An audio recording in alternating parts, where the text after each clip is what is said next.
Aku melahirkan seorang anak perempuan. Ibu mertuaku berbalik dan mengabaikan kami berdua. Suamiku tertawa sinis dan membentak, dasar tidak berguna, hanya bisa melahirkan anak perempuan. Aku diam-diam kembali ke rumah orang tuaku untuk menjalani masa nifas. 3 hari kemudian, seluruh keluarga suamiku datang berlutut memohon ampun. Aku masih ingat dengan jelas momen itu. Ruang perawatan di rumah sakit masih berbau tajam disinfektan. Tangisan pertama putri kecilku yang baru lahir adalah momen ketika hatiku dipenuhi kebahagiaan. Aku begitu lelah hingga tidak sanggup membuka mata lama-lama, tetapi begitu mendengar suara putriku, semua rasa sakit sirna seketika. Namun, kebahagiaan itu hanya berlangsung beberapa menit. Ibu mertuaku masuk, melirik bayi dalam dekapan perawat, lalu sedikit mengerutkan keningnya. Dia tidak bertanya apakah aku baik-baik saja, juga tidak menatap cucunya lagi. Dia hanya melontarkan satu kalimat pendek. Anak perempuan, ya? Setelah berkata begitu, dia berbalik dan berjalan keluar ruangan. Aku bahkan belum sempat mengerti apa yang terjadi ketika suamiku, Bima, masuk. Dia menatap putri kami sekilas, lalu tersenyum miring. Dasar tidak berguna. Begitu banyak harapan, pada akhirnya hanya bisa melahirkan anak perempuan. Setiap kata bagaikan pisau yang menusuk langsung ke jantungku. Aku menatap pria yang pernah berjanji akan melindungiku seumur hidup. Pria yang pernah menggenggam tanganku di hadapan para sesepuh keluarga, yang pernah berkata bahwa laki-laki atau perempuan, mereka tetap anak kita. Tapi hari ini, hanya karena anak kami perempuan, dia menatapku seolah aku adalah seorang pendosa. Aku memanggilnya lirih, Mas. Dia mengibaskan tangannya. Jangan panggil aku.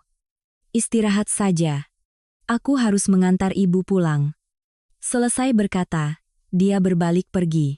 Tanpa genggaman tangan, tanpa satu kata pun pertanyaan, tanpa sekejap pun tatapan untuk putrinya yang baru saja lahir.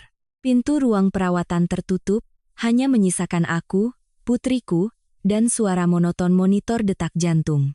Air mata mengalir tanpa suara, bukan karena sakit pasca melahirkan, tetapi karena aku sadar, sejak detik ini, kami berdua telah ditelantarkan oleh keluarga itu. 3 hari di rumah sakit adalah 3 hari di mana aku harus mengurus hampir semuanya sendiri. Pasien lain di ruang bersalin yang sama, memiliki suami di sisi mereka, menggendong bayi, mengganti popok, membelikan bubur, membuatkan susu. Sementara aku, hanya ada perawat yang sesekali datang memeriksa. Ibu mertuaku tidak datang, dan suamiku hanya muncul sekali untuk menandatangani beberapa dokumen lalu bergegas pergi. Aku menatap ponsel yang tergeletak sunyi di meja. Selama 3 hari, tidak ada satupun panggilan atau pesan masuk. Aku tidak menyalahkan putriku. Dia bayi yang sangat manis. Setiap kali dia membuka mata bulatnya dan menatapku, aku berkata pada diri sendiri, bahkan jika seluruh dunia meninggalkanmu, ibu akan selalu mencintaimu. Di hari kepulangan, aku menggendong putriku dan berdiri lama di depan gerbang rumah sakit. Angin awal musim kemarau berembus lembut. Aku membuka ponsel, orang pertama yang kuhubungi adalah ibuku. Begitu mendengar suaraku, ibu langsung cemas. "Kamu baik-baik saja, Nak?" Aku mencoba tersenyum. "Ibu, Anissa mau pulang ke rumah ya?" Hening sejenak di seberang telepon. Ibu langsung mengerti. Suaranya bergetar. "Tunggu di situ." Ayah dan ibu segera datang. Belum sampai 40 menit, sebuah mobil hitam berhenti di depan kami. Ayahku turun lebih dulu. Beliau adalah orang yang sangat tenang, tetapi ketika melihatku memeluk putriku sendirian dengan tas kecil di kaki, wajahnya mendadak pucat. Beliau berjalan cepat, tidak bertanya apa-apa, hanya dengan lembut mengambil cucunya dari dekapanku lalu menatapku. "Kamu kurus sekali." Hanya 4 kata itu, yang membuat air mataku tak terbendung lagi. Aku menangis sejadi-jadinya seperti anak kecil. Semua rasa sakit hati yang kupendam selama ini tumpah ruah. Ibu memelukku. "Sudah, ada ayah dan ibu di sini. Tidak ada yang boleh membuat putri ibu menangis lagi." Sepanjang perjalanan pulang, tidak ada yang bertanya apa yang telah terjadi. Ayah hanya duduk di depan, sesekali melirik dari kaca spion. Tatapannya penuh dengan kepedihan. Rumah tempatku dibesarkan masih terasa damai seperti dulu. Taman yang penuh bunga. Kicau burung yang ramai. Para asisten rumah tangga yang melihatku segera berlari keluar.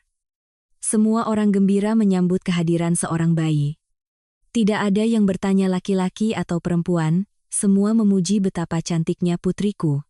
Untuk pertama kalinya setelah berhari-hari, aku merasa diterima. Malamnya, setelah putriku tertidur, ayah memanggilku ke ruang keluarga. Beliau meletakkan secangkir teh hangat di hadapanku, dan bertanya dengan lembut, ceritakan pada ayah, dari awal sampai akhir, jangan ada yang ditutupi. Aku menatap wajah ayah yang kini memiliki lebih banyak kerutan. Pria inilah yang mengajariku untuk hidup rendah hati. Ketika aku jatuh cinta pada Bima, ayah hanya berkata pada keluarga calon besannya bahwa kami hanyalah keluarga pengusaha biasa. Beliau tidak pernah memamerkan statusnya sebagai pemilik sebuah konglomerasi besar. Beliau berkata, jika orang menikahi putrinya karena pribadinya, kebahagiaan itu akan langgeng. Jika karena uang, cepat atau lambat akan hancur. Aku mempercayai hal itu. Aku juga tidak pernah menggunakan nama besar atau kekayaan orang tuaku untuk bersaing dengan siapapun. 3 tahun menjadi menantu, aku menahan semuanya dalam diam. Kupikir, jika aku hidup dengan baik, pada akhirnya aku akan dicintai. Ternyata aku salah. Aku mulai bercerita. Dari hari-hari pertama menjadi menantu, hinaan ibu mertua, perubahan sikap Bima setelah bisnisnya sukses, hingga harapan besar seluruh keluarganya, agar aku melahirkan anak laki-laki. Setiap kata seolah merobek kembali luka yang telah berusaha kukubur dalam-dalam. Ibu duduk di sampingku, diam-diam menyeka air mata. Ayah tetap diam. Beliau tidak menyela ceritaku sekalipun. Sampai aku menyelesaikan kalimat terakhirku. Waktu Anissa melahirkan, Mas Bima melihat anak kami dan berkata, dasar tidak berguna, hanya bisa melahirkan anak perempuan. Seluruh ruangan menjadi hening. Ayah perlahan berdiri, berjalan ke arah jendela, dan terdiam lama sebelum akhirnya angkat bicara. Suaranya anehnya begitu tenang. 3 tahun sudah. Ayah rasa kesabaran kita sudah cukup, penderitaanmu juga sudah cukup.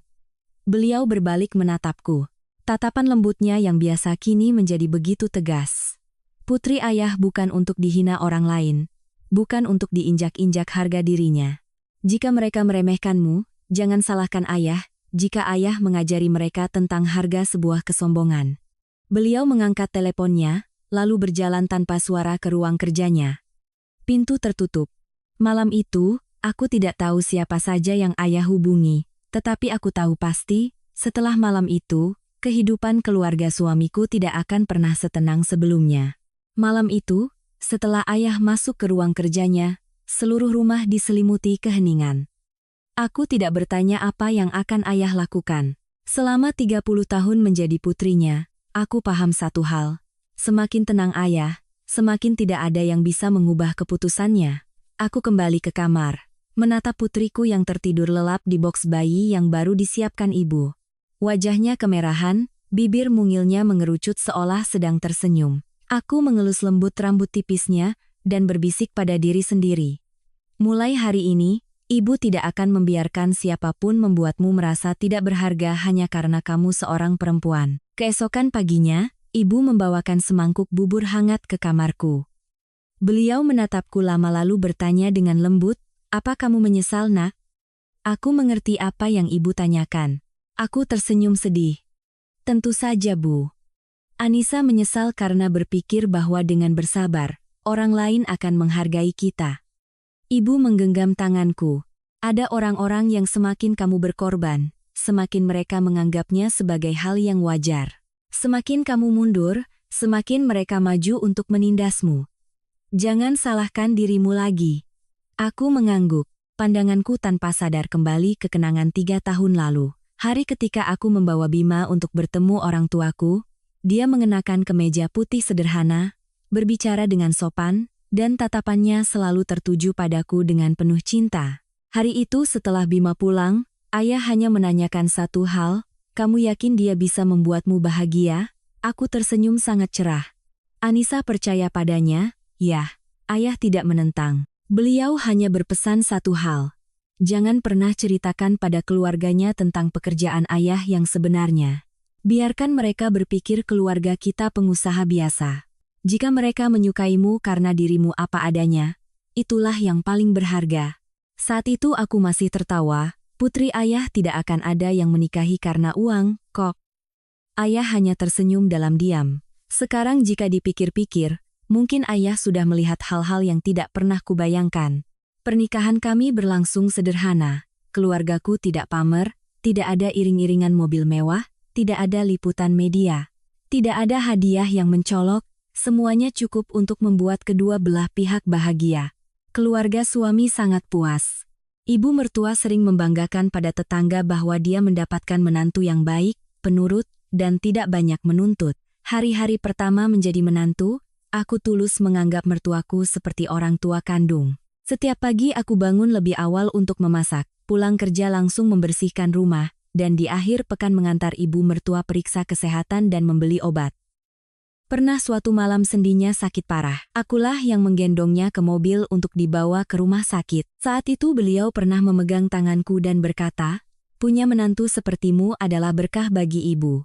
Aku percaya kata-kata itu tulus. Saat itu, perusahaan Bima hanyalah sebuah usaha kecil, karyawannya kurang dari 30 orang, dan basis kliennya sangat terbatas. Selama berbulan-bulan, perusahaan hampir tidak menghasilkan keuntungan. Suatu hari Bima duduk di ruang tamu sambil memegangi kepalanya, dia berkata mungkin perusahaannya akan bangkrut. Aku duduk di sebelahnya dan memberinya semangat, pasti ada jalan. Jangan menyerah. Malam itu, ketika Bima sudah tidur, aku menelepon ayah. Anissa tidak minta uang, ya. Anissa hanya ingin bertanya, jika memungkinkan, bisakah ayah membantunya sedikit? Hening beberapa detik di seberang telepon, lalu ayah hanya menjawab, bisa. Tapi ingat, ayah membantunya karenamu, bukan karena dia. Keesokan paginya, sebuah perusahaan besar tiba-tiba menghubungi perusahaan Bima. Mereka menawarkan kerjasama, sebuah kontrak yang nilainya cukup untuk menyelamatkan perusahaan dari masa sulit. Bima dengan gembira memelukku, dia tersenyum cerah. Aku tahu, kan? Selama kita berusaha, Tuhan tidak akan tinggal diam. Aku hanya tersenyum, tidak berkata apa-apa. Sejak saat itu, setiap kali perusahaannya menghadapi kesulitan, Bima selalu curhat padaku. Dan secara kebetulan, hanya 1 atau 2 hari kemudian, selalu ada klien baru, proyek baru, atau seseorang yang proaktif mencari kerjasama. Bima pernah bercanda, kamu pasti bintang keberuntunganku. Sejak ada kamu, semua urusan lancar, aku hanya tersenyum. Dia tidak tahu bahwa setiap kali itu terjadi, aku diam-diam menelepon ayah. Dan ayah, tanpa banyak bicara, menghubungi teman-teman dan mitra bisnis lamanya. Beliau tidak pernah memaksa siapapun. Beliau hanya merekomendasikan. Satu kata dari beliau sudah cukup untuk membuat banyak perusahaan percaya. Tetapi ayah tidak pernah sekalipun mengakuinya. Beliau selalu berpesan, jangan sampai Bima tahu. Laki-laki punya harga diri. Jika dia tahu kesuksesannya berkat keluarga istri, dia akan sulit menerimanya. Aku menuruti kata-kata ayah. Menjaga rahasia itu selama 3 tahun. Perusahaan Bima berkembang pesat. Dari puluhan karyawan menjadi lebih dari 100 orang, pendapatan terus meningkat, dan namanya mulai dikenal. Hari ketika Bima diangkat menjadi direktur utama, seluruh keluarga suamiku mengadakan pesta besar. Hari itu ibu mertua sangat bahagia hingga berkeliling memamerkan, anakku memang yang terbaik. Membangun bisnisnya sendiri dari nol, tanpa bantuan siapapun. Semua orang bertepuk tangan memberi selamat, hanya aku yang diam-diam berdiri di belakang. Melihat senyum cerah suamiku, aku pun ikut bahagia. Kupikir, pengorbanan diam-diamku akhirnya terbayar dengan kehidupan yang lebih dari cukup untuk keluarga. Tapi aku tidak tahu, bahwa sejak melangkah ke posisi itu, pribadi Bima juga mulai berubah. Dia pulang lebih larut, teleponnya lebih sering berdering, dan pakaian bermereknya semakin banyak. Setiap kali berbicara denganku, suaranya tidak lagi selembut dulu, bahkan ibu mertuaku ikut berubah. Beliau mulai mengulang-ulang satu kalimat, anakku sekarang sudah jadi direktur, harus tahu cara menjaga citra. Menantu juga harus sepadan dengan status suami. Saat itu aku masih naif berpikir bahwa selama kami saling mencintai, semua perubahan akan berlalu. Aku tidak tahu bahwa itu hanyalah awal dari bulan-bulan penuh kepedihan yang harus kujalani di rumah yang pernah kusebut sebagai keluarga. Setelah Bima diangkat menjadi direktur utama, segalanya di rumah itu seolah berubah dengan cara yang tidak pernah kubayangkan. Dulu, setiap malam dia berusaha pulang untuk makan malam bersamaku. Sesibuk apapun, dia pasti akan menelepon.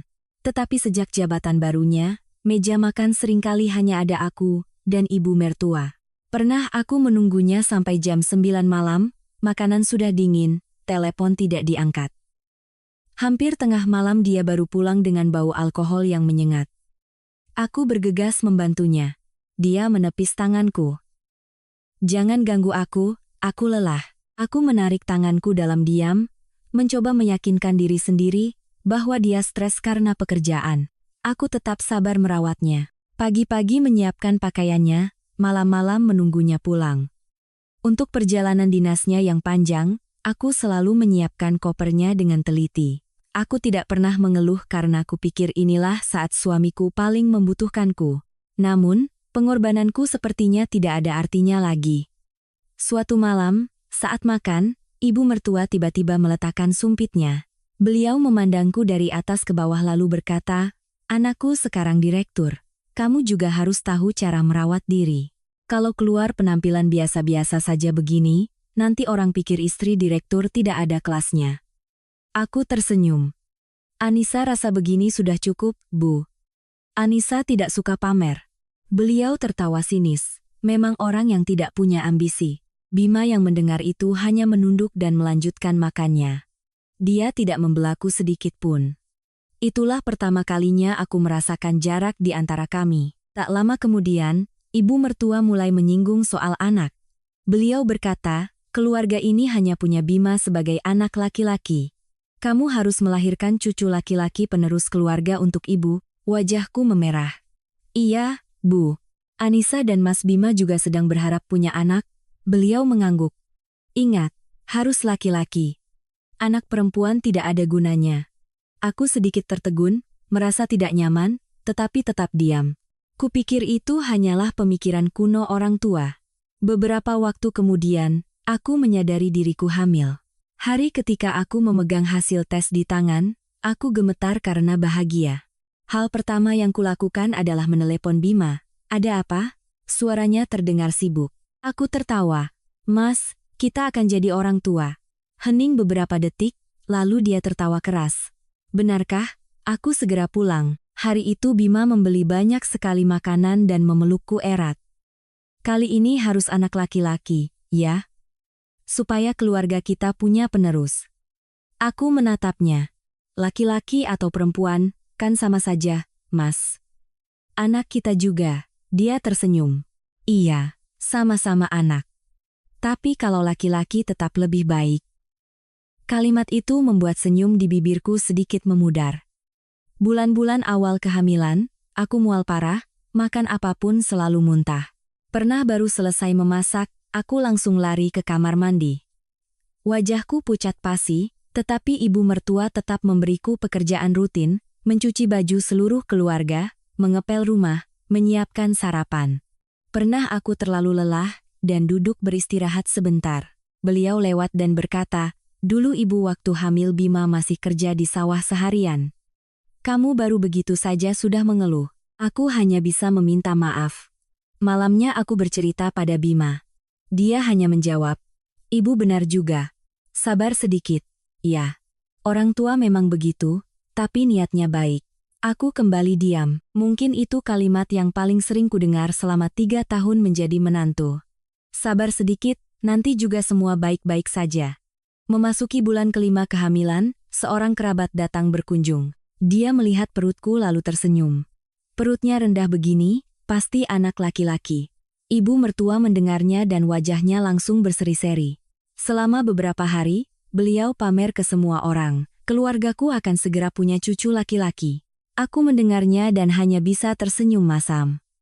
Di bulan ke-7, saat USG, dokter bertanya, "Apakah mau tahu jenis kelamin bayinya?" Aku menggeleng, "Tidak perlu, Dok, yang penting sehat." Namun, setibanya di rumah, ibu mertua terus mendesak, Dokter bilang laki-laki atau perempuan? Aku menjawab. Anissa tidak tanya. Beliau mengerutkan kening. Kenapa tidak tanya? Kalau perempuan kan bisa siap-siap. Aku terkejut. Siap-siap bagaimana, Bu? Beliau menjawab enteng. Ya bikin lagi, sampai dapat anak laki-laki. Aku menatap wanita di hadapanku. Untuk pertama kalinya aku merasa takut. Bukan takut melahirkan, tetapi takut jika bayi di dalam kandunganku ini perempuan, apakah dia akan dicintai? Malam itu aku menceritakan hal ini pada Bima, dia sedang membaca dokumen. Selesai mendengar, dia hanya tertawa. Jangan dimasukkan ke hati. Orang tua kan memang suka cucu laki-laki, bukan masalah besar. Aku bertanya, bagaimana kalau benar-benar perempuan? Dia mengangkat kepala menatapku dan berkata dengan sangat wajar, ya bikin lagi sampai dapat anak laki-laki. Aku terdiam. 3 tahun lalu, pria ini menggenggam tanganku dan berkata, aku hanya butuh kamu. Anak laki-laki atau perempuan sama berharganya. Tapi sekarang, dia menganggap melahirkan anak laki-laki sebagai tugas wajibku. Sejak hari itu, setiap kali bayiku bergerak, aku meletakkan tangan di perut dan berbisik, jangan takut, nak, laki-laki atau perempuan, ibu akan selalu melindungimu. Bulan-bulan terakhir kehamilan semakin berat. Punggungku sakit, kakiku bengkak, dan setiap malam aku sulit tidur. Tetapi yang paling membuatku lelah bukanlah rasa sakit fisik, melainkan tatapan penuh harap dan perhitungan dari seluruh keluarga suami. Mereka tidak menantikan kelahiran seorang anak, mereka hanya menantikan sebuah hasil, laki-laki atau perempuan. Sedangkan aku hanya berharap putriku lahir dengan selamat. Karena firasatku mengatakan, jika dia perempuan, kehidupan kami berdua akan memasuki persimpangan yang sama sekali berbeda. Hari-hari terakhir kehamilan berlalu dalam kecemasan. Semakin dekat hari persalinan, ibu mertua semakin tidak sabar. Setiap hari beliau masuk ke kamarku dan menanyakan pertanyaan yang sama. Kapan lahirnya? Lalu menjawabnya sendiri, semoga leluhur memberkati keluarga ini dengan cucu laki-laki. Aku tidak lagi menjawab, hanya mengelus perutku, merasakan setiap gerakan putriku. Bagiku, laki-laki atau perempuan, dia adalah anugerah terindah. Suatu pagi, saat sedang menyiapkan makanan, perutku tiba-tiba terasa sakit luar biasa. Mangkuk di tanganku jatuh dan pecah di lantai. Aku memegangi perutku dan terduduk. Ibu mertua mendengar suara itu dan berlari keluar. Beliau melihatku lalu berkata, jangan bilang kamu mau melahirkan. Aku menggigit bibirku. Bu, sakit sekali. Beliau kembali ke kamar memanggil Bima. Beberapa menit kemudian, dia keluar dengan wajah kesal karena sedang rapat online. Kenapa harus hari ini? Aku berusaha berdiri. Tolong antar aku ke rumah sakit. Dia menghela napas. Baiklah, ayo. Sepanjang jalan, aku kesakitan hingga tidak bisa bicara. Bima masih terus menerima telepon urusan pekerjaan, sesekali hanya menoleh dan bertanya, masih kuat? Aku mengangguk. Tidak ingin membuatnya semakin terganggu. Tiba di rumah sakit, dokter segera membawaku ke ruang bersalin. Sebelum pintu tertutup, aku masih berharap, apapun yang terjadi, suamiku akan mencintai anak kami. Karena dia adalah darah dagingnya. Lebih dari 3 jam kemudian, tangisan pertama putriku menggema. Perawat tersenyum, selamat, Bu. Bayinya perempuan, sangat sehat. Aku menangis, bukan karena kecewa, tetapi karena bahagia. Putri kecilku diletakkan di dadaku, tangan mungilnya bergerak-gerak. Aku mencium keningnya dan berbisik, selamat datang, putri kecil ibu. Beberapa menit kemudian, dia dibawa keluar. Aku tidak melihat reaksi keluarga. Baru setelah aku dipindahkan ke ruang pemulihan, aku tahu bahwa kekhawatiran terbesarku menjadi kenyataan. Ibu mertua masuk, menatap cucunya yang sedang tidur, lalu menggelengkan kepala. Anak perempuan lagi, sial sekali nasibku. Beliau langsung berbalik pergi, tanpa sekalipun menggendong cucunya, tanpa sepatah kata pun bertanya apakah aku kesakitan. Aku bahkan belum sempat berkata apa-apa ketika Bima masuk. Dia berdiri beberapa langkah dari tempat tidurku, tatapannya dingin. Aku mencoba tersenyum. Mas, anak kita sehat sekali. Dia melirik boks bayi, sudut bibirnya terangkat sinis. Dasar tidak berguna. Hanya bisa melahirkan anak perempuan. Seluruh ruangan seakan membeku. Kukira aku salah dengar. 3 tahun menjadi istrinya, tidak pernah terbayang pria itu akan melontarkan kata-kata sekejam itu padaku.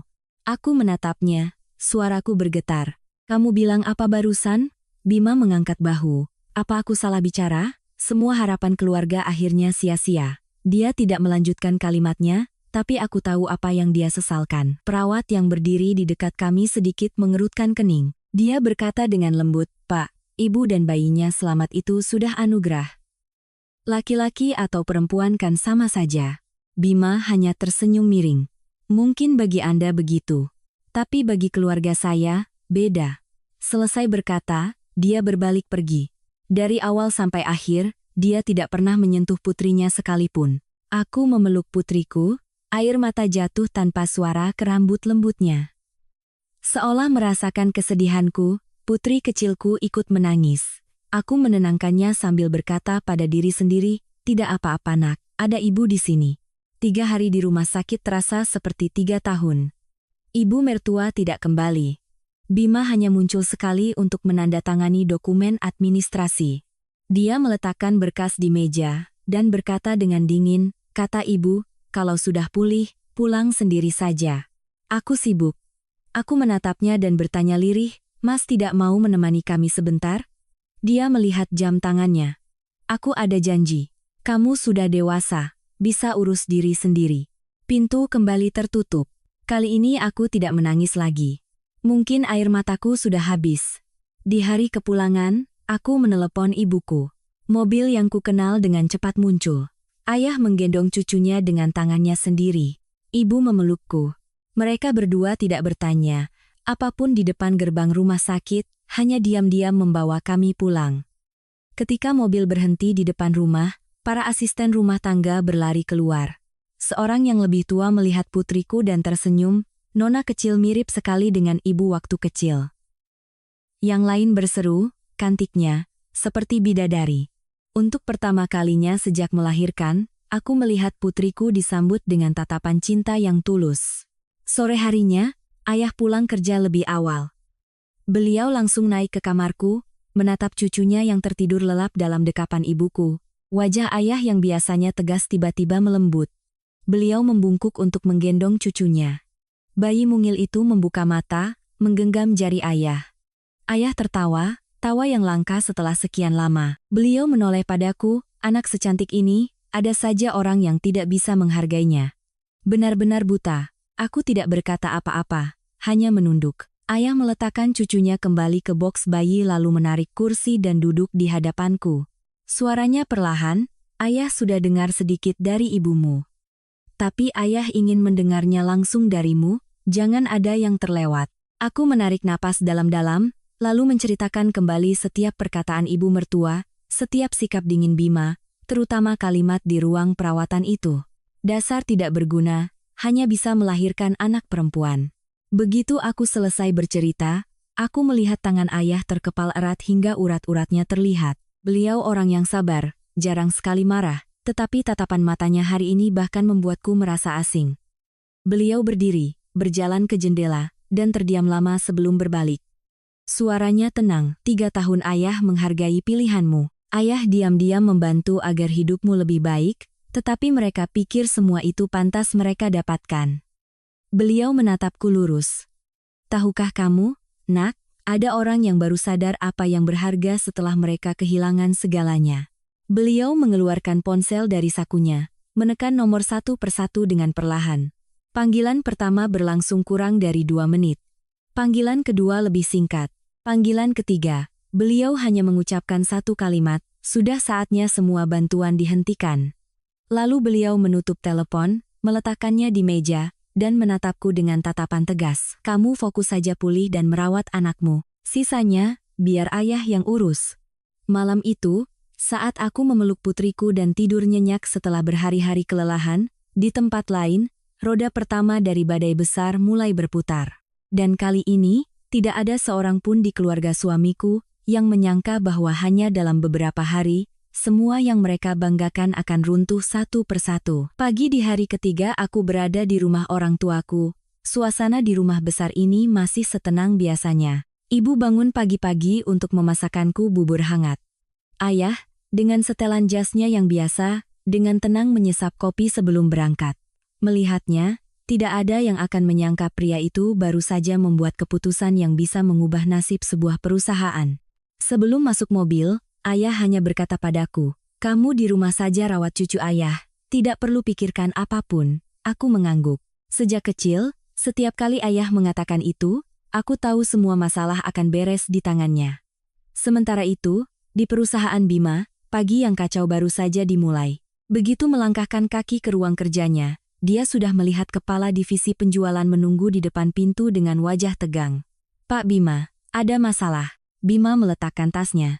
"Ada apa?" Kepala divisi itu menyodorkan sebuah dokumen. "Mitra kita, PT Sentosa Bakti, baru saja mengirim pemberitahuan pembatalan seluruh proyek." Bima mengerutkan kening. "Kenapa dibatalkan?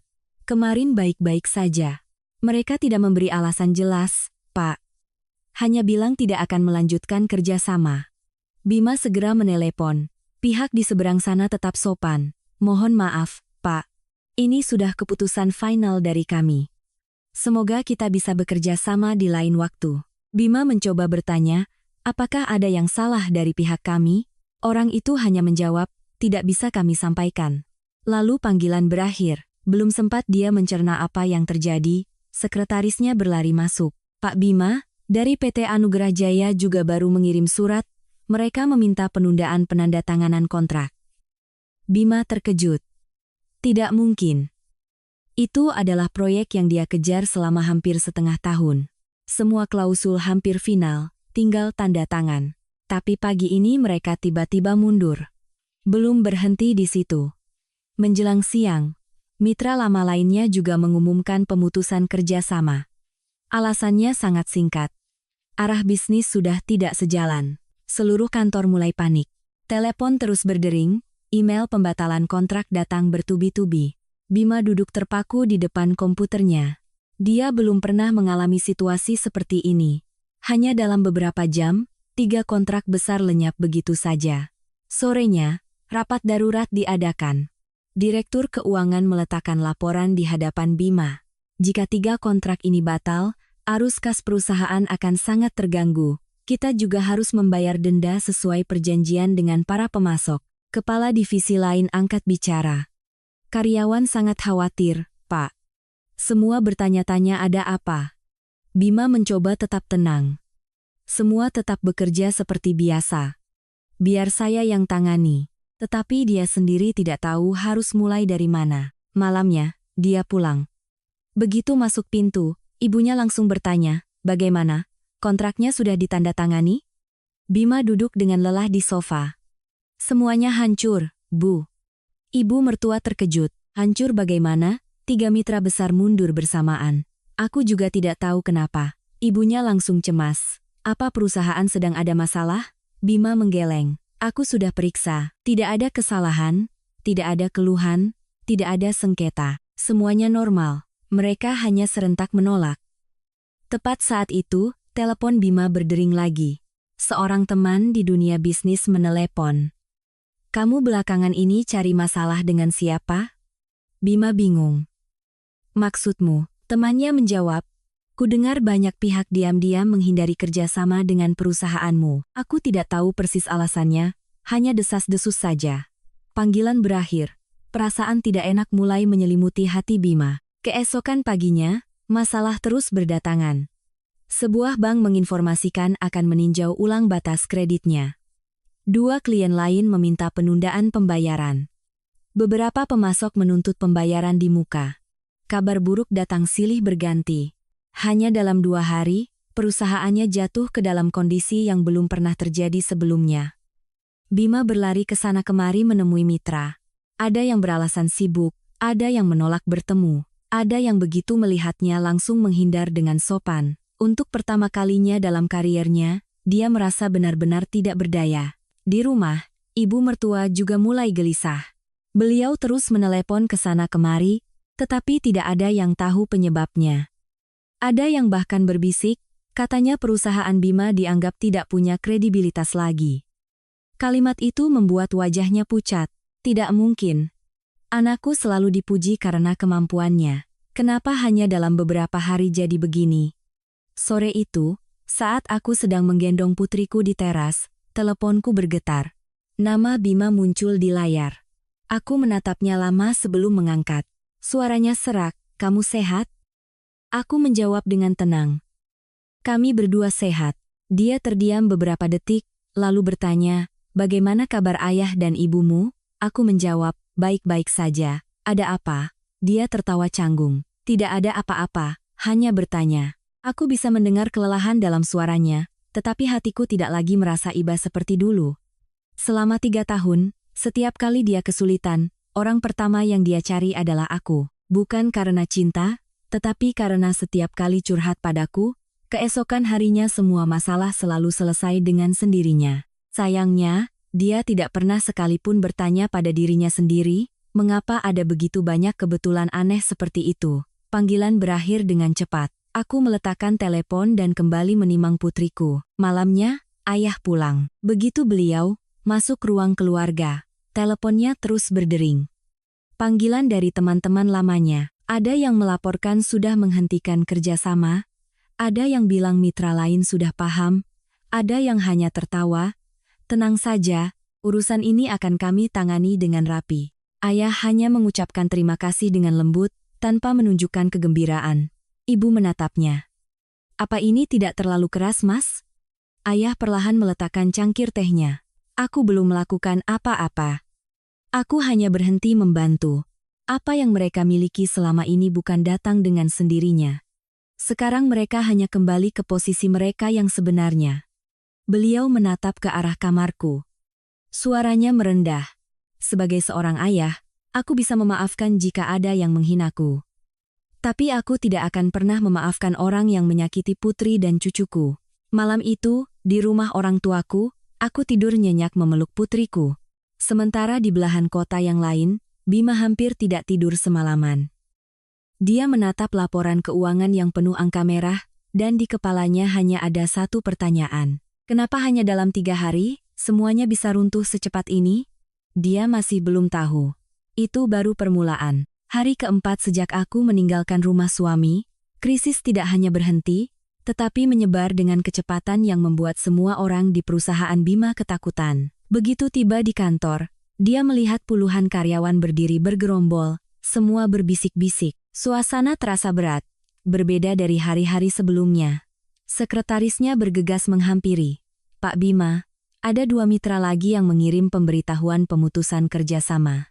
Mereka minta kita menyelesaikan semua prosedur likuidasi minggu ini." Bima merebut berkas itu, tangannya sedikit gemetar. 2 perusahaan ini adalah klien setia. Selama bertahun-tahun tidak pernah ada masalah. Tapi sekarang mereka serentak berbalik. Dia langsung menelepon, hasilnya sama seperti sebelumnya. Pihak seberang bersikap sopan namun tegas. "Mohon maaf, Pak. Kami sudah mempertimbangkan dengan sangat matang. Semoga ke depannya ada kesempatan lain." Jawaban yang anehnya selalu sama. Tidak ada yang menjelaskan, tidak ada yang menyalahkan, dan tidak ada yang memberinya kesempatan bernegosiasi. Rapat darurat kedua diadakan pagi itu juga. Direktur keuangan meletakkan laporan baru di meja. Suaranya terdengar berat. "Jika situasi ini berlanjut, arus kas kita hanya cukup untuk operasional kurang dari 2 bulan. Kepala divisi lain menambahkan, beberapa klien bahkan meminta untuk meninjau kembali klausul etika bisnis. Jika kita dinilai tidak memenuhi syarat, mereka berhak membatalkan kontrak secara sepihak." Bima mengangkat kepala. Klausul etika. Kenapa tiba-tiba mereka menyinggung itu? Tidak ada yang bisa menjawab. Semua terdiam. Sorenya, sebuah surat lain datang. Kali ini adalah pemberitahuan tuntutan ganti rugi, karena perusahaan dianggap tidak lagi mampu menjalankan proyek setelah mitra-mitra strategis mundur. Melihat angka kompensasi di surat itu, Bima terduduk lemas di kursinya. Dia tidak pernah sencarasannya akan berada di titik ini. Pulang dengan wajah lelah. Ibunya sudah menunggu di depan pintu. "Bagaimana hari ini? Sudah ada solusi?" Bima menggeleng. "Lebih buruk dari kemarin." Ibu mertua mulai kehilangan kesabaran.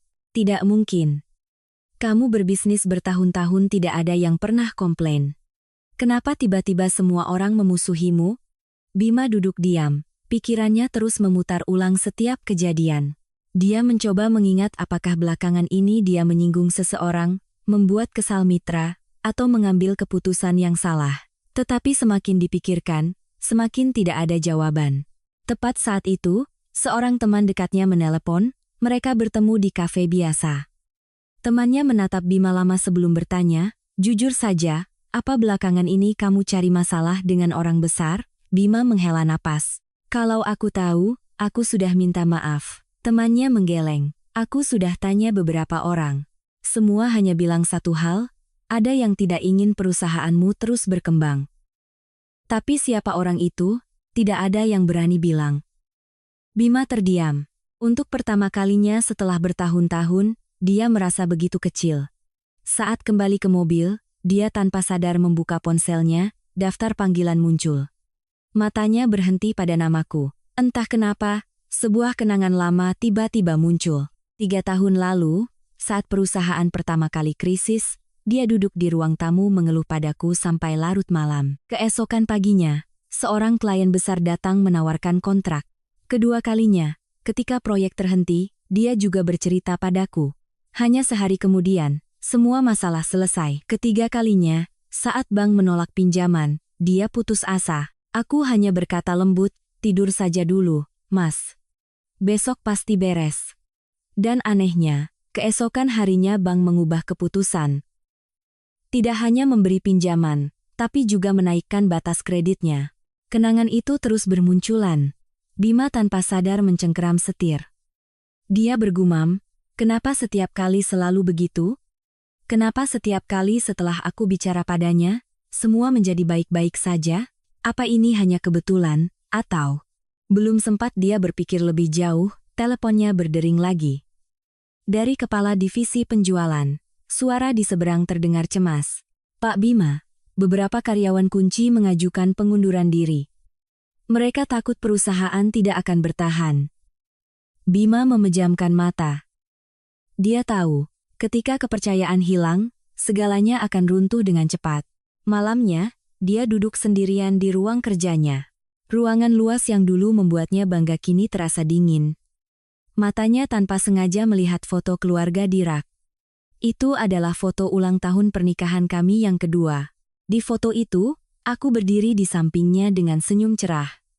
Saat itu dia baru saja mendapatkan kontrak terbesarnya. Hari itu dia bahkan memelukku dan berkata, "Memilikimu memang keberuntunganku. Sejak menikah denganmu, pekerjaanku lancar terus." Bima mengambil foto itu. Untuk pertama kalinya dia sadar, sejak aku pergi, bukan hanya rumahnya yang terasa kosong, tetapi sepertinya semua keberuntungan juga ikut lenyap. Di rumah, ibu mertua masih belum bisa menerima kenyataan. Beliau terus menelepon kenalan untuk meminta bantuan, tetapi semua menolak dengan halus. Ada yang bahkan berkata, "Maaf, Bu, urusan ini saya tidak berani ikut campur." Mendengar itu, beliau semakin panik. Larut malam, Bima pulang. Dia duduk di sofa, suaranya serak. "Bu, aku merasa ada yang aneh." Ibu mertua menatap putranya. "Aneh apanya?" Dia menjawab perlahan. "Dulu, setiap kali perusahaan ada masalah, aku selalu cerita pada Anissa, dan besoknya, semua masalah selesai. Sekarang dia pergi, dan semuanya hancur." Ibu mertua langsung menepis. "Jangan berpikir yang tidak-tidak. Dia bisa bantu apa? Dia kan hanya anak dari keluarga pengusaha biasa." Bima tidak menjawab, tetapi di dalam hatinya, benih kecurigaan mulai tumbuh. Dia teringat, setiap kali dia putus asa, aku selalu sangat tenang, tidak pernah panik, seolah aku tahu semua akan baik-baik saja. Dulu dia mengira itu hanya sikap optimis, tapi sekarang dia mulai bertanya-tanya, apakah selama 3 tahun ini ada sesuatu yang tidak pernah dia ketahui? Sebuah rahasia besar yang istrinya, yang selalu diam-diam berdiri di belakangnya, tidak pernah ungkapkan. Sementara Bima masih tenggelam dalam pertanyaan tanpa jawaban. Di belahan kota yang lain, ayahku sedang duduk di kantornya, berhadapan dengan 3 direktur dari perusahaan-perusahaan terkemuka. Setelah mendengar laporan, beliau hanya mengangguk. Lakukan saja sesuai prosedur. Tidak perlu mempersulit siapapun, juga tidak perlu memihak. Perlakukan mereka seperti perusahaan biasa pada umumnya. Salah satu direktur tersenyum. Bapak tenang saja. Kalau bukan karena reputasi Bapak selama bertahun-tahun, perusahaan itu tidak akan mungkin mendapatkan kontrak-kontrak seperti dulu. Ayahku menatap keluar jendela dalam diam. Suaranya merendah. Terkadang, kehilangan semua dukungan sudah cukup untuk membuat seseorang sadar di mana posisi mereka sebenarnya. Memasuki hari kelima, suasana di perusahaan Bima sudah tidak lagi seperti perusahaan yang sedang naik daun. Tawa dan canda lenyap, koridor yang biasanya ramai kini sepi senyap. Semua orang memegang ponsel, terus memantau berita, lalu saling berpandangan dengan cemas. Bima baru masuk ruang rapat ketika kepala divisi hukum sudah menunggunya. Di atas meja ada setumpuk berkas tebal. Dia berkata perlahan, "Pak Bima, ada 3 klien lagi yang mengirim surat permintaan peninjauan ulang seluruh kontrak. Jika kita tidak bisa membuktikan kemampuan untuk melanjutkan proyek, mereka akan mengaktifkan klausul pemutusan." Bima menopangkan kedua tangannya di meja, suaranya serak. "Sekarang tinggal berapa klien besar yang tersisa?" Kepala divisi itu membuka daftar. "Tinggal 4, Pak. Tapi," dia ragu-ragu, "saya tidak yakin berapa lama mereka akan bertahan." Bima merasa tenggorokannya kering. Dia tidak pernah menyangka hanya dalam beberapa hari, perusahaan yang pernah dianggap sebagai bintang baru di kota ini berada di ambang kehancuran. Siang harinya, dia memutuskan untuk menemui setiap klien secara langsung. Yang pertama menolak bertemu. Yang kedua hanya bertemu 5 menit. Yang ketiga menyalaminya dengan sopan lalu berkata, "Maaf, Pak. Ini keputusan Dewan Direksi, saya tidak bisa mengubahnya." Di tujuan terakhir, sebuah korporasi besar yang sudah bekerja sama dengan Bima selama hampir 2 tahun. Dia berharap setidaknya di sini dia akan mendapatkan penjelasan. Begitu masuk lobi, Bima tiba-tiba terpaku. Di area tamu yang mewah, banyak pengusaha besar sedang berdiri menyambut seorang pria yang baru saja muncul. Pria itu mengenakan setelan abu-abu sederhana. Rambutnya sudah mulai memutih, perawakannya tenang. Bima menatapnya lama, dan jantungnya serasa berhenti berdetak. Itu adalah ayah mertuanya. Dia mengucek mata, mengira salah lihat, tetapi tidak. Itu memang beliau. Orang yang selama 3 tahun ini dia anggap hanyalah seorang pengusaha biasa. Yang membuat Bima lebih terkejut adalah sikap semua orang terhadap beliau. Para direktur utama, para CEO, orang-orang yang dulu perlu waktu berbulan-bulan baginya untuk membuat janji temu, kini proaktif menghampiri dan menyalaminya. Ada yang tersenyum dan menyapa, "Pak Suryo sudah datang, kami sudah menunggu Bapak." Seorang pengusaha senior tertawa akrab. "Lama tidak bertemu. Kapan-kapan kita harus makan besar bersama." Ayahku hanya tersenyum membalas. Tidak terlihat sombong sedikit pun, tetapi beberapa kalimat singkatnya sudah cukup membuat seluruh area lobi menjadi ramai. Bima berdiri membeku, tidak percaya dengan apa yang dilihatnya. Tepat saat itu, seorang direktur yang Bima kenal berjalan mendekat, melihatnya. Pria itu hanya mengangguk sopan. Bima bergegas bertanya, "Pak, maaf, boleh saya tahu, Bapak yang baru masuk tadi siapa ya?" Direktur itu terkejut. "Loh, kamu tidak tahu? Itu kan Pak Suryo, salah satu pengusaha paling dihormati di kota ini. Dulu beliaulah yang membangun jaringan bisnis di sini. Banyak perusahaan di sini yang pernah dibantu oleh beliau." Bima mendengar itu dan seluruh tubuhnya terasa dingin. Dia mencoba tersenyum paksa. "Mungkin Bapak salah orang. Itu ayah mertua saya. Beliau bilang keluarganya hanya pengusaha biasa." Pria di hadapannya tertawa. "Biasa? Kalau Pak Suryo itu biasa, mungkin tidak ada lagi pengusaha besar di kota ini." Dia menatap Bima dengan tatapan aneh. "Masa kamu menantunya, tapi tidak tahu?" Bima tidak menjawab. Dia hanya berdiri diam. Pikirannya dipenuhi potongan-potongan kenangan. 3 tahun lalu, kontrak pertama datang dari klien yang mencarinya sendiri. Lalu proyek-proyek besar, mitra-mitra ternama, dan saat-saat di ambang kebangkrutan yang selalu terlewati secara ajaib. Apakah semuanya berhubungan dengan ayah mertuanya? Tepat saat itu, 2 direktur utama lain lewat. Salah satunya tertawa dan berkata, "Dulu kalau bukan karena direkomendasikan Pak Suryo, saya juga tidak tahu perusahaan Pak Bima itu yang mana." Yang satunya mengangguk. "Betul. Pak Suryo itu sayang sekali dengan putrinya. makanya diam-diam membantu. Kalau tidak, beliau jarang sekali mau merekomendasikan perusahaan lain. Setiap kata bagaikan petir di siang bolong. Bima tidak lagi mendengar kalimat-kalimat berikutnya. Dia hanya berdiri terpaku. Ternyata selama 3 tahun ini, kesuksesan yang selalu dia banggakan, saat-saat dia merasa dirinya hebat, semuanya dibangun di atas bantuan diam-diam dari ayah mertuanya. Dan penghubung di antara semua itu adalah aku. Dia teringat, pernah suatu kali aku bertanya, kalau suatu hari nanti aku tidak lagi di sisimu, bagaimana? Saat itu dia tertawa dengan sangat percaya diri. Aku akan tetap sukses. Kini, jawaban itu terasa seperti tamparan di wajahnya sendiri. Bima berjalan keluar dari gedung dengan langkah berat. Dia duduk lama di dalam mobil, tidak menyalakan mesin, tidak menyalakan AC. Keringat mengalir di pelipisnya. Untuk pertama kalinya, dia merasa bukan hanya gagal, tetapi juga sangat kecil. Sorenya, dia pulang. Begitu melihat putranya, ibu mertua langsung bertanya, "Bagaimana hari ini? Ada kabar baik?" Bima duduk di sofa, suaranya berat. "Bu, ibu tahu siapa ayah mertuaku sebenarnya?" Ibunya bingung. "Pengusaha biasa, kan?" Dia menggeleng. "Bukan. Beliau salah satu pengusaha terbesar di kota ini." Ibu mertua tertawa. "Jangan bercanda. Kalau sekaya itu, kenapa waktu pernikahan begitu sederhana?" Bima menatap ibunya lurus. "Karena mereka tidak mau pamer. Dan kita yang terlalu sombong." Dia menceritakan semua yang baru saja disaksikannya. Wajah ibu mertua berubah dari terkejut menjadi pucat pasi. Beliau bergumam, "Tidak mungkin." Belum sempat dia menyelesaikan kalimatnya, telepon Bima berdering. Pemberitahuan dari klien terakhirnya, kontrak mereka juga resmi dibatalkan. Bima perlahan meletakkan teleponnya. Ruangan itu hening mencekam. Dia tiba-tiba teringat bayanganku menggendong putri kami sendirian di depan ruang perawatan. Teringat kalimat kejam yang dia ucapkan, "Dasar tidak berguna, hanya bisa melahirkan anak perempuan." Sekarang, orang yang benar-benar tidak berguna mungkin adalah dirinya. Seorang pria yang telah kehilangan istri, yang selalu diam-diam mendukungnya.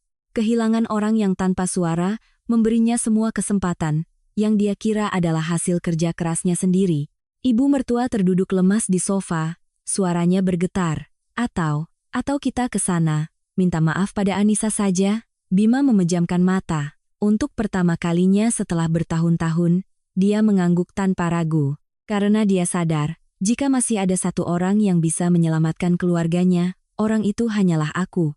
Tapi dia tidak tahu, ada luka yang tidak bisa lagi disembuhkan hanya dengan permintaan maaf. Keesokan paginya, seluruh keluarga suamiku sudah berada di depan gerbang rumah orang tuaku. Mobil Bima yang kukenal berhenti cukup lama, tidak ada yang langsung turun. Dari balik jendela, aku bisa melihat wajah tegangnya. Pria yang biasanya selalu berjalan dengan kepala tegak itu, kini duduk diam seperti anak kecil yang berbuat salah. Ibu mertuaku juga tidak lagi menunjukkan kesombongannya. Beliau terus meremas kedua tangannya, sesekali melirik gerbang besar di hadapannya. Akhirnya, Bima menarik napas dalam-dalam dan membuka pintu mobil. Dia membantu ibunya turun, dan mereka berdua berjalan perlahan ke gerbang. Petugas keamanan keluar dengan sopan. "Maaf, Bapak dan Ibu cari siapa?" Bima menjawab lirih, "Saya ingin bertemu istri saya, Anissa, dan bertemu mertua saya." Petugas itu tersenyum. "Mohon ditunggu sebentar." Beberapa menit kemudian, seorang kepala pelayan keluar. Beliau berkata dengan tenang, "Silakan masuk." Saat itu aku sedang duduk di ruang tamu bersama ibuku. Putriku tidur nyenyak di boks bayi di samping sofa. Mendengar mereka datang, aku tidak terkejut. Aku tahu cepat atau lambat mereka akan datang. Tetapi aku tidak menyangka hanya dalam beberapa hari, sikap mereka bisa berubah sedrastis ini. Bima masuk lebih dulu. Begitu melihatku, dia terpaku. Mungkin ini pertama kalinya dia menatapku dengan saksama setelah putri kami lahir. Aku memang lebih kurus, wajahku masih sedikit pucat, tetapi tatapan mataku tidak lagi menunjukkan kepasrahan seperti dulu. Ibu mertuaku, begitu melihat cucunya, langsung mendekat. Beliau tersenyum canggung. "Cucu nenek manis sekali." Nenek gendong sebentar, ya. Aku dengan lembut menggeser boks bayi itu sedikit ke belakang. Dia baru saja tidur, Bu. Jangan dibangunkan.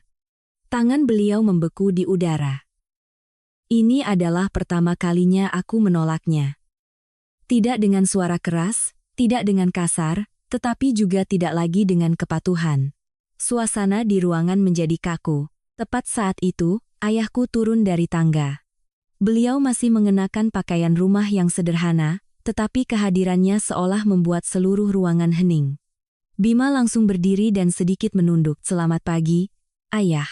Ayahku menatapnya lama, lalu menjawab dengan tenang, saya tidak berani menerima panggilan ayah ini. Satu kalimat ringan yang membuat wajah Bima memucat. Ibu mertua bergegas angkat bicara. Pak, kami mohon maaf. Kejadian kemarin itu salah kami. Mohon dimaafkan. Ayahku menatapnya, tatapannya tenang namun dingin. Memaafkan, ibu mau saya memaafkan apa? Memaafkan putri saya yang baru melahirkan dibiarkan begitu saja? Atau memaafkan cucu saya yang diremehkan oleh neneknya sendiri hanya karena dia perempuan? Ibu mertua menunduk, suaranya mengecil. Saya tahu saya salah. Waktu itu saya hilaf. Ayahku tersenyum tipis. Hilaf? Seorang wanita berusia lebih dari 60 tahun menggunakan kata hilaf untuk menjelaskan perlakuan terhadap seorang ibu yang baru melahirkan? Apa ibu tidak merasa itu alasan yang terlalu ringan? Tidak ada yang berani bicara. Ruangan itu hanya diisi oleh detak jam di dinding. Bima tiba-tiba maju selangkah. Dia menatapku, matanya memerah. Dia berkata dengan sangat perlahan, aku minta maaf, aku yang salah. Seharusnya aku tidak mengatakan kata-kata itu. Seharusnya aku tidak meninggalkan kalian berdua. Tolong beri aku satu kesempatan lagi. Aku menatap pria di hadapanku. Jika ini terjadi seminggu yang lalu, mungkin aku sudah menangis dan memaafkannya. Tapi sekarang, hatiku hanya terasa hampa. Aku bertanya, kamu minta maaf karena tulus menyayangi kami, atau karena perusahaanmu diambang kebangkrutan? Bima terdiam. Dia tidak bisa menjawab, karena dia sendiri tahu, jika perusahaannya masih jaya seperti dulu, mungkin hari ini dia tidak akan pernah berdiri di sini. Tepat saat itu, ayahku angkat bicara dengan perlahan. Bima, apa kamu tahu, 3 tahun lalu, di hari pernikahanmu dengan putriku, apa yang aku katakan pada diriku sendiri? Bima menggeleng pelan, ayahku menatapnya lurus. Aku berkata, selama kamu memperlakukan putriku dengan baik, aku bersedia berdiri di belakangmu untuk mendukungmu. Bukan agar kamu berutang budi, tetapi agar putriku hidup bahagia. Beliau berhenti sejenak, suaranya tetap tenang, tetapi semakin tenang, semakin membuat pendengarnya tertunduk. Aku tidak pernah memberimu uang sepeser pun. Aku tidak pernah ikut campur dalam urusan perusahaanmu. Aku hanya memperkenalkanmu pada orang-orang yang tepat. Bisa menjaga mereka atau tidak, itu tergantung pada caramu hidup. Sayangnya, begitu kamu meraih sedikit kesuksesan, kamu lupa dari mana kamu berasal. Bima menunduk dalam-dalam, kedua tangannya terkepal. Ayahku melanjutkan. Dan tahu apa yang paling membuatku kecewa? Bukan karena kamu meremehkanku, bukan karena kamu lupa budi baik, tetapi karena kamu membiarkan putriku menangis sendirian di rumah sakit. Seorang wanita yang baru melahirkan paling butuh suaminya di sisinya. Tapi kamu memilih untuk berpihak pada pandangan kolot yang membedakan anak laki-laki dan perempuan. Setiap kata ayah bagaikan pisau yang menyayat hati Bima. Dia tiba-tiba berlutut dan menundukkan kepalanya dalam-dalam. Saya mohon, ayah, beri saya satu kesempatan untuk memperbaiki semuanya. Saya janji akan berubah. Saya akan merawat Anissa dan putri kami dengan baik. Tak lama kemudian, ibu mertuaku ikut berlutut. Sambil menangis dia berkata, Ibu minta maaf, nak. Ibu salah. Seharusnya ibu tidak membeda-bedakan cucu. Maafkan ibu. Melihat pemandangan itu, para asisten rumah tangga terdiam. Tidak ada yang menyangka wanita yang biasanya selalu meninggikan suara padaku, hari ini berlutut di tengah ruang tamu. Aku menatap mereka. 3 tahun menjadi menantu, aku pernah berharap suatu hari mereka akan mengerti perasaanku. Tetapi ketika hari itu tiba, hatiku tidak lagi merasakan kebahagiaan, hanya kelelahan. Karena ada permintaan maaf yang datangnya sudah sangat terlambat. Ayahku tidak menyuruh mereka berdiri, beliau hanya menoleh padaku. Suaranya melembut, putriku, hari ini semua keputusan ada di tanganmu. Tidak ada yang akan memaksamu. Memaafkan atau tidak, bertahan atau pergi, ayah dan ibu akan menghormati keputusanmu sepenuhnya. Semua mata tertuju padaku. Aku menatap putriku yang tertidur pulas di boksnya. Aku tahu, inilah saatnya aku harus mengatakan semua yang telah terpendam selama 3 tahun. Seluruh ruangan hening. Aku menatap Bima yang masih berlutut di hadapanku. Pria itu pernah menjadi seluruh masa mudaku, orang yang paling kupercaya. Dulu kupikir, selama aku cukup mencintainya, semua jarak bisa teratasi. Tapi hari ini aku sadar, ada retakan yang tidak tercipta dalam semalam, melainkan terbentuk dari tumpukan kekecewaan yang tak terhitung. Aku menarik napas dalam-dalam. Untuk pertama kalinya setelah 3 tahun, aku memutuskan untuk mengungkapkan semuanya. Bukan untuk menyalahkan, bukan untuk menuntut keadilan, tetapi untuk menutup babak ini.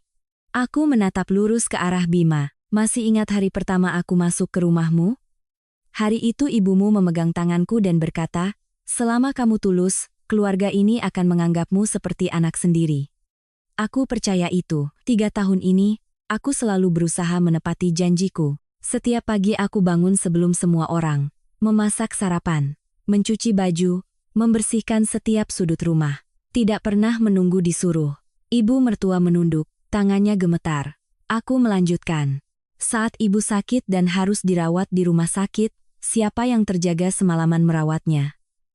Saat adikmu kesulitan, siapa yang diam-diam memberinya uang? Saat kamu pergi dinas, siapa yang sendirian mengurus seluruh rumah? Aku tidak pernah mengungkitnya, karena kupikir aku adalah menantu, dan melakukan itu semua adalah tugasku. Aku beralih menatap ibu mertua. Bu, aku pernah tulus menganggap ibu seperti ibuku sendiri. Tapi bagaimana ibu memperlakukanku? Hanya karena aku belum hamil, ibu bilang aku mandul. Ketika aku hamil, ibu hanya peduli apakah dia laki-laki atau perempuan. Aku mual parah sampai tidak bisa makan. Ibu tetap menyuruhku mengerjakan semua pekerjaan rumah. Punggungku sakit sampai tidak bisa berdiri, ibu bilang semua perempuan juga begitu. Aku hanya ingin mendengar satu pertanyaan. Kamu lelah? Tidak. Tapi selama 9 bulan, aku tidak pernah mendengarnya. Ibu mertua menangis. Beliau menyeka air matanya, tetapi aku tetap tenang. Aku menatap Bima. Dan kamu pernah bilang, laki-laki atau perempuan sama saja. Aku percaya padamu. Sampai-sampai aku tidak pernah mau tahu jenis kelamin anak kita sebelum lahir. Karena kupikir, anak manapun akan dicintai oleh ayahnya. Tapi di hari kelahirannya, kamu menghancurkan sisa kepercayaan terakhirku. Dia menunduk dalam-dalam, air matanya menetes ke lantai. Aku terus berbicara. Masih ingat kalimat yang kamu ucapkan di rumah sakit? Dasar tidak berguna, hanya bisa melahirkan anak perempuan. Saat itu, yang paling terluka bukan aku, tetapi putri kita. Dia baru saja menangis untuk pertama kalinya di dunia, dan sudah ditolak oleh ayahnya sendiri. Dia menutupi wajahnya dengan kedua tangan, suaranya tercekat. Aku salah, aku benar-benar salah. Aku menggeleng, bukan. Yang membuatku sakit bukan hanya kalimat itu, tetapi selama 3 hari setelahnya, kamu tidak pernah kembali untuk melihatnya. Saat aku sendirian memeluk anak kita di rumah sakit, melihat suami-suami lain merawat istri mereka, aku baru sadar. Ternyata aku tidak pernah benar-benar memiliki seorang suami, tidak ada seorang pun di ruangan itu yang berani bersuara. Bahkan ibuku diam-diam menyeka air mata. Ayahku duduk diam, membiarkanku menyelesaikan semua yang telah kupendam. Aku perlahan menggendong putriku, dia masih tertidur lelap. Wajah mungilnya menempel di bahuku. Aku tersenyum menatapnya. Inilah hal paling berharga yang kudapatkan dari pernikahan ini. Jika aku tidak melahirkannya, mungkin aku akan terus bersabar, terus membohongi diri sendiri. Putriku inilah yang membantuku sadar. Seorang ibu tidak bisa membiarkan anaknya tumbuh di keluarga yang selalu menganggapnya sebagai beban. Aku tidak mau setiap hari dia harus mendengar orang berkata, andai saja kamu laki-laki. Aku tidak mau dia harus menunduk karena jenis kelaminnya. Putriku tidak terlahir untuk menjadi lebih rendah dari siapapun. Ayahku mengangguk pelan, tatapannya penuh kebanggaan. Bima perlahan mengangkat kepala, suaranya serak. Aku mohon, beri aku kesempatan. Aku akan menebusnya. Aku akan mencintai putri kita. Aku akan berubah. Aku menatapnya lama, lalu bertanya dengan lembut, jika perusahaanmu masih sukses, jika hari ini ayahku masih seorang pengusaha biasa, apa kamu akan berdiri di sini meminta maaf? Bima membuka mulutnya tetapi tidak ada suara yang keluar. Karena kami berdua tahu jawabannya. Aku mengangguk pelan. Itulah jawaban yang kubutuhkan. Aku tidak memungkiri kamu pernah mencintaiku. Tapi ketika kamu punya uang dan jabatan, kamu membiarkan kesombongan menguasaimu. Kamu bukan hanya kehilangan seorang istri, kamu juga kehilangan kesempatan untuk melihat putrimu tumbuh dalam dekapanmu. Ibu mertua tiba-tiba mendekat. Beliau memegang ujung bajuku. Nak, ibu mohon, beri keluarga kami satu kesempatan lagi. Ibu janji akan menyayangi cucu, ibu seperti permata. Ibu akan berubah. Aku dengan lembut menarik tanganku. Jika hari itu ayah dan ibuku tidak menjemput, jika perusahaan Mas Bima masih lancar, mungkin sampai hari ini ibu masih menganggapku menantu yang tidak berguna. Benar, kan? Ibu mertua terpaku, tidak bisa menyangkal. Karena beliau tahu, semua perubahan hari ini berawal dari saat keluarganya kehilangan kekuasaan, uang, dan relasi. Aku menoleh pada ayah dan tersenyum tipis. Terima kasih, ayah. Terima kasih, karena selama 3 tahun ini, ayah selalu diam-diam mendukungku. Tapi mulai hari ini, Anissa ingin menutup pernikahan ini dengan tangan Anissa sendiri. Anissa tidak butuh pembalasan. Karena bagi Anissa, penyesalan mereka sudah menjadi harga yang paling mahal. Dan Anissa hanya ingin memulai hidup baru. Sebuah kehidupan di mana putri Anissa akan tumbuh dengan cinta, bukan dengan diskriminasi dan pandangan rendah. Mendengar kata-kata itu, Bima seolah kehilangan seluruh kekuatannya. Dia tetap berlutut di tengah ruang tamu, matanya kosong menatap kepergian kami berdua. Untuk pertama kalinya dia mengerti, ada orang-orang yang ketika masih di sisimu, kamu anggap sebagai hal yang biasa. Ketika mereka pergi, bahkan dengan berlutut memohon pun, kamu tidak akan pernah bisa mendapatkannya kembali. Setelah aku selesai bicara, ruangan itu diselimuti keheningan yang panjang. Bima masih berlutut di sana, kedua tangannya terkulai lemas. Tatapannya kosong. Mungkin ini pertama kalinya dalam hidupnya dia merasakan ketidakberdayaan yang sesungguhnya. Ayahku perlahan berdiri dan berjalan ke hadapan Bima. Suaranya tetap tenang. Berdirilah. Bima menggeleng. Saya tidak berani. Saya tahu saya tidak pantas lagi. Ayahku menatapnya lama. Bukan tidak pantas, tapi kamu sendiri yang telah membuang kepantasan itu. Hari ketika kamu menikahi putriku, aku tidak pernah menuntutmu untuk kaya. Satu-satunya harapanku adalah kamu bisa mencintai dan melindunginya. Tapi bahkan hal paling sederhana itu pun tidak bisa kamu lakukan. Beliau beralih menatap ibu mertua. Dan ibu, sebagai seorang ibu, seharusnya ibu paling paham betapa rapuhnya seorang wanita pasca melahirkan. Tapi ibu malah menelantarkannya, hanya karena dia melahirkan cucu perempuan. Jika hari itu terjadi sesuatu pada putri saya, apa hati nurani ibu bisa tenang? Ibu mertua menangis terseduh-seduh. Saya salah. Saya benar-benar tahu saya salah. Ayahku menggeleng pelan. Ada kesalahan yang tidak cukup hanya dengan disadari. Beliau kembali menatapku, tatapannya selembut dulu ketika aku masih kecil. Putriku, ayah selalu menghormati keputusanmu. Hari ini juga begitu. Jika kamu ingin mengakhirinya, ayah akan selalu ada di belakangmu. Aku memeluk putriku lebih erat dan mengangguk. Anissa sudah berpikir matang-matang. Anissa tidak membencinya lagi, tapi Anissa juga sudah tidak mencintainya. Cinta Anissa sudah mati sejak hari dia menatap putri kami dan mengucapkan kata-kata itu. Aku minta cerai. 4 kata itu terucap, Bima seolah hancur lebur. Dia maju dengan lututnya, suaranya tercekat. Jangan tinggalkan aku. Aku akan jual rumah. Aku akan lepaskan perusahaan. Aku hanya butuh kalian berdua. Aku menatapnya. Jika kata-kata ini diucapkan di hari aku melahirkan, mungkin aku akan percaya. Tapi hari ini, semuanya sudah terlambat. Aku menoleh pada putriku, mencium keningnya. Ibu akan memberimu sebuah rumah, tempat di mana tidak ada yang akan meremehkanmu karena kamu seorang perempuan. Hanya itu yang harus ibu lakukan. 3 hari kemudian, aku resmi mengajukan gugatan cerai. Bima tidak lagi menolak, dia menandatangani surat itu dalam diam. Dia tahu, tidak ada lagi yang bisa menahanku. Kabar kebangkrutan perusahaan Bima dengan cepat menyebar di kalangan bisnis. Mitra-mitra terakhirnya pun satu persatu memutuskan kerjasama. Bank menarik fasilitas kredit, pinjaman jatuh tempo, dan para pemasok menagih utang. Dalam waktu singkat, perusahaannya terpaksa berhenti beroperasi. Mobil-mobil mewah yang dulu terparkir di halaman rumahnya dijual.